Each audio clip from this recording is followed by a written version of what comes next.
Big boss title గెలవడం వరకు పల్లవి ప్రశాంత్ ఒకలా ఉన్నాడు. అతని మాటల్లో రైతు గౌరవం, రైతు బిడ్డ అనే వంతెన. కానీ టైటిల్ వచ్చిన తర్వాత ఆ వంతెన కింద నీళ్లు కాదు, నేరుగా బౌన్సర్లు ప్రవహించాయి. అన్నా నేను రైతు బిడ్డ అన్నా అంటూ టీవీల్లో చిందులేసిన ప్రశాంత్ ఇప్పుడు ఏ షాప్ ఓపెనింగ్ కి వెళ్లినా బౌన్సర్లే ముందు. ప్రశాంత్ పైన కవచమే. ఊహించలేం, కొందరే కాదు ఇప్పుడు మిత్రులు కూడా వీడియోలు పెడుతున్నారు. బిగ్ బాస్ నుంచి వచ్చాక ఫోన్లకు లిఫ్ట్ ఇవ్వలేదు అని. ఇక పాత శత్రువు యాంకర్ శివ, వీళ్ళ మధ్య మాటల యుద్ధం. సోషల్ మీడియాలో రచ్చ. వాడు రైతు బిడ్డ కాదు, ఫేక్ బిడ్డ, తాగుబోతు అని చెప్పిన శివే ఇప్పుడు ప్రశాంత్తో ఇంటర్వ్యూలో మృదువుగా నవ్వుతూ కనిపిస్తున్నాడు. ఏమైంది, ఏం మారింది, ఎవరికీ అర్థం కాలేదు. ఇంటర్వ్యూలో ప్రశాంత్ ఓపెన్ అయ్యాడు. జైలుకు నన్ను పంపించారంటే కుట్రే, ఎవరున్నా సరే నేను జైలు కూడు తింటే తిన్నాను కానీ వంక పెట్టను అంటూ మాట్లాడిన ప్రశాంత్ 4 రోజులు జైల్లో ఉన్నానని చెప్పాడు. ఫస్ట్ 2 రోజులు తినలేదట, తర్వాత మాత్రం తినాల్సిందేనట. యాక్సిడెంట్ కి గురైన కథ కూడా చెప్పాడు. ఒకరికి హెల్ప్ చేస్తూ వెళ్తున్నా, మా తమ్ముడి ప్రాణాల మీదకి వచ్చింది, నాకు గాయాలయ్యాయి, విన్నర్ అయినా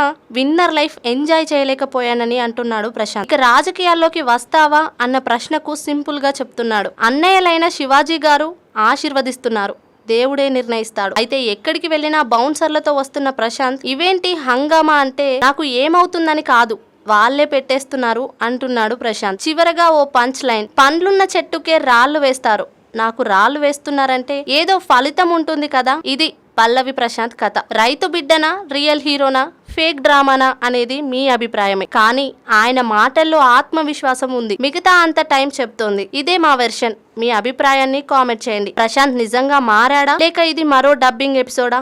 ఎస్ఆర్కే డైరీ వారి తాజా పన్నీర్, డాబా స్టైల్ రుచులను మనింట్లోనే ఆస్వాదిద్దాం. ఎస్ఆర్కే పన్నీర్ తో SRK milk and milk products.